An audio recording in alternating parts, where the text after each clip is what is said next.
దిమ్మ తిరిగి అమ్మ ఒడికి షర్మిల ఎఫెక్ట్ ఇక దిమ్మ తిరిగి అమ్మ ఒడికి చేరుకున్నాడు జగన్మోహన్ రెడ్డి, ఏపీ సీఎం అయినటువంటి జగన్మోహన్ రెడ్డి. ఇక పూర్తిగా షర్మిల ఏకపక్షంగా దాడి చేస్తా ఉంది అన్న పైన. ఒకప్పుడు ఆయనకు బాణమైనటువంటి ఆమె ఇప్పుడు బల్యంగా మారింది అనే అభిప్రాయం కూడా బలంగా అనిపిస్తా ఉంది. ఇక అనేక అంతఃపురానికి సంబంధించినటువంటి కుటుంబ సమ్మానికి సంబంధించినటువంటి అనేక రహస్యాలను కూడా ఆమె వెల్లడిస్తూ జగన్ పై ఒంటికాలపై ఆమె తీవ్రంగా విమర్శిస్తా ఉంది. జగన్ కు అయితే దిమ్మ తిరిగింది అనేది కూడా ప్రధానమైనటువంటి ఆర్టికల్ చూద్దాం. షర్మిల దెబ్బతో జగన్ మైండ్ బ్లాక్, శరణు వేడుతూ విజయమ్మకు ఫోన్, నువ్వే దిక్కంటూ వేడుకోలు, అండగా ప్రచారానికి రావాలని విన్నపం, కాదంటే తనకు ఎన్నికల్లో ఓటమి, జైలు జీవితం తప్పదని గగ్గోలు. దీనా వచనాలతో కలిగినటువంటి కన్నతల్లి ప్రచారానికి వచ్చేందుకు ఓకే. తమ సోదరి యొక్క దాడికి తట్టుకోలేక ఇక అమ్మ ఒడికి చేరుకొని ఇప్పటివరకు కూడా అమ్మని కూడా దూరంగా ఉంచారు జగన్ అనే ప్రచారం ఉంది. ఇక ఇప్పుడు దీన పరిస్థితిలో, ఏం చేయలేని పరిస్థితిలో మళ్ళీ అమ్మ దగ్గరికి వెళ్ళి ప్రచారానికి ఎట్టి పరిస్థితుల్లో రావాలంటూ కూడా విన్నవించినట్టు తెలుస్తుంది. నేను ఓటిపోతే చాలా ఇబ్బందులకు గురయ్యే అవకాశాలు ఉంది, జైలు పాలు తప్పదు, అనేకమైనటువంటి ఇబ్బందులు గురయ్యే అవకాశం ఉంది, కాబట్టి గెలుపు కోసం మీరు రావాలని తల్లిని వేడుకున్నటువంటి పరిస్థితి అట.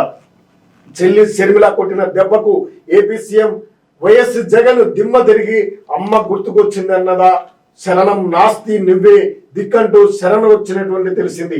జనం ఈసడించుకుంటున్న ఓటమి ఖాయమని స్పష్టంగా తెలుస్తూనే ఉన్నా ఇన్నాళ్ళు మేకపోతూ గాంభీర్యం ప్రదర్శిస్తూ వచ్చిన జగన్ కు చెల్లి షర్మిల కోలుకొని షాక్ ఇస్తున్నారు. పిసిసి పగ్గాలు చేపట్టిన దగ్గర నుంచి ఆమె రోజు రోజుకు డోస్ పెంచుకుంటూ పోతున్నారు. జగన్ అవినీతిని, ప్రభుత్వ వైఫల్యాలని ఎండగట్టడంతో పాటు దారుణమైనటువంటి ఆయన నైజాన్ని ఆమె సూటిగా బయట పెడుతుండడంతో జగన్ కాళ్ళ కింద భూమి కదులుతుంది. జగన్ నుంచి తాను ఏమీ ఆశించడం లేదని, తను ఏది కోరలేదని, అది నిజం కాకుంటే ఆ మాట అమ్మ విజయంతో చెప్పించినట్టు శుక్రవారం ఆమె సవాలు విసిరినటువంటి షర్మిల శనివారం మరింత డోస్ పెంచారు. వైఎస్ పార్టీలో అసలు వైఎస్ఆర్ఏ లేరని ఆమె తేల్చి పారేశారు. వై అంటే వైవి సుబ్బారెడ్డి, ఎస్ అంటే సాయిరెడ్డి, ఆర్ అంటే రామకృష్ణారెడ్డి సజ్జల అంటూ సరికొత్త అన్వయం చెప్పారు. దోచుకోవడం, దాచుకోవడం జగన్ పనిగా మారిందని మొదలుపెట్టి వైఎస్ పాలనకు జగన్ పాలనకు అసలు పోలికే లేదంటూ షర్మిల సూటిగా ప్రశ్నిస్తున్నటువంటి నేపథ్యంలో ఆమె ప్రసంగాలు అన్ని కూడా ప్రజలను ఆకర్షిస్తా ఉన్నాయి. జగన్ కు సంబంధించినటువంటి అంశంలో ఇటు చంద్రబాబు, పవన్ ఎంత వ్యతిరేకించినా వారికంటే రెండింతలుగా షర్మిల ప్రచారాన్ని కొనసాగిస్తా ఉంది.